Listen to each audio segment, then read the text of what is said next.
Good morning, everyone. It is Thursday morning, and I wanted to read a book with you, one that I read to my children when they were little, and I have the permission of HarperCollins Publishing in the United States in order to share this with you, and so a great big thank you to them.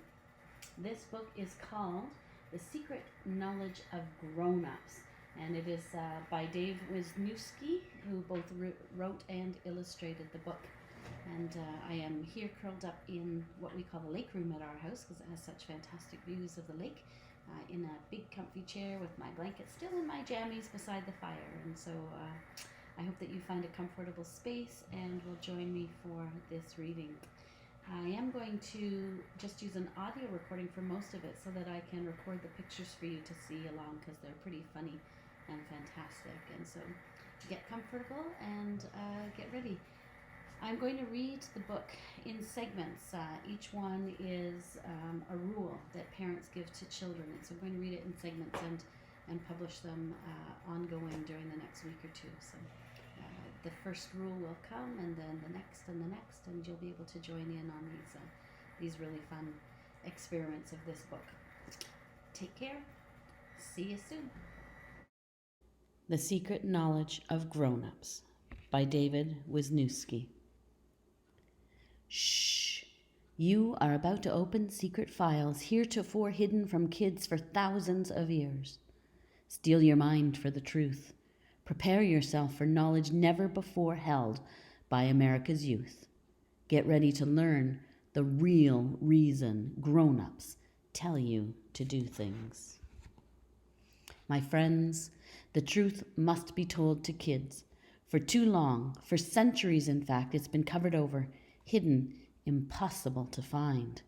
A conspiracy, an organized silence by generations of grown-ups has kept the truth from millions of children throughout history. And what is this truth, you ask? Simply this: the reasons grown-ups tell you to do things are not true. Eat your vegetables, they say. Why, you ask? They're good for you, they reply. Nonsense! Comb your hair, they say. Why, you ask? It keeps it neat, they reply. Poppycock! There are far more sinister, truly macabre reasons for these seemingly innocent requests. As a parent, I went along with it all at first, going to secret meetings, memorizing huge volumes of lies and falsehoods, preparing for the day when my kids would want to know why this and why that, but not anymore.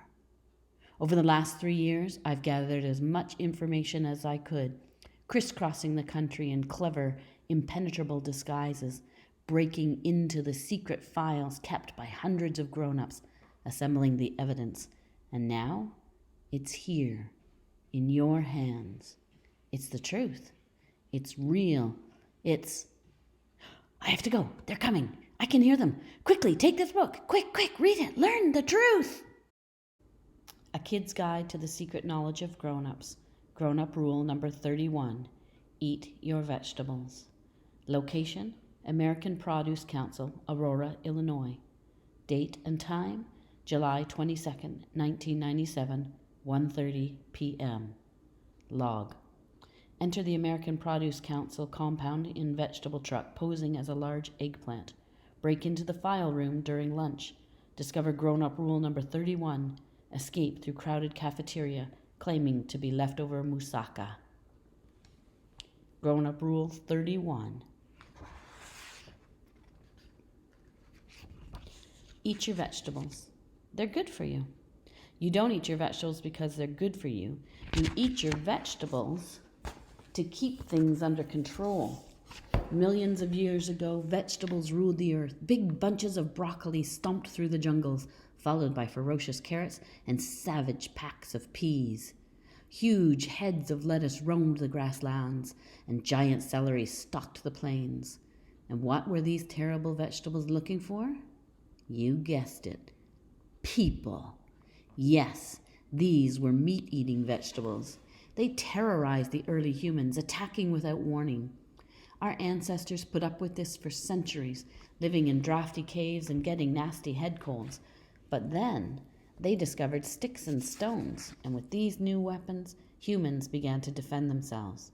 At first, lone hunters would take on a single radish or green bean. Eventually, groups of hunters tackled bigger game like the saber-toothed asparagus and the woolly cucumber. By mixing these vanquished vegetables, primitive chefs invented the salad. The real turning point, however, was the discovery of fire. With it, hunters could frighten the less intelligent vegetables into ambushes and traps. And most important, fire allowed humans to cook their leafy foes, as this fossil from Montana shows.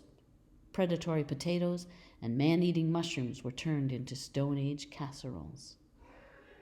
Thousands of butternut squash, frightened by hunters' fiery torches, plunge over a cliff in what is now France. Scientists believe this incident gave the squash its name. Courageous hunters confront a fully grown cornosaur using their torches to fatally overheat the beast's vital kernels. This brought the age of vegetables to a close. As the human race grew in size and intelligence, vegetables became smaller and dumber, devolving into the pathetic produce of gardens and grocery stores. To prevent vegetables from ever regaining power, grown-ups eat them. They don't like the flavor any more than you do, but it keeps the little horrors fearful and demoralized. It's a simple way to protect modern civilization. Besides, which would you rather do?